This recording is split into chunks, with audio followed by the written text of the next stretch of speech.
ఆమె పాటల ప్రవాహం పేరు వరలక్ష్మి నారాయణ్. ప్రముఖ పుణ్యక్షేత్రాల కీర్తనలు, భక్తి గీతాలు ఆలపించే గాయని. ఇందిరాగాంధీ, ఎన్టీఆర్ లాంటి ప్రముఖుల సమక్షంలో పాటలు పాడారు. ఒక మాటలో చెప్పాలంటే 60 ఏళ్లుగా ఆలుపెరగని స్వరం ఆమెదే. ప్రస్తుతం ఆంధ్రప్రదేశ్లోని 108 గుళ్లలో భక్తి గీతాలు పాడడానికి నడుంకట్టిన వరలక్ష్మి నారాయణ్ నవ్య పలకరించి తన ప్రయాణాన్ని చెప్పుకొచ్చారిలా. పాట కోసమే ప్రయాణం, ఆయనే నా బలం, పసి వయసులోనే పాటల ప్రేమతో, అదే నా లక్ష్యం,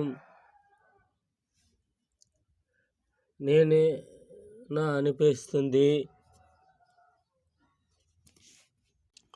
108 గుడుల్లో భక్తి గీతాలు పాడాలంటే ఎంత కష్టం, ఎంత ఓపిక ఉండాలా. ఆ భక్తి మార్గంలో ఉండాలంటే మానవుడు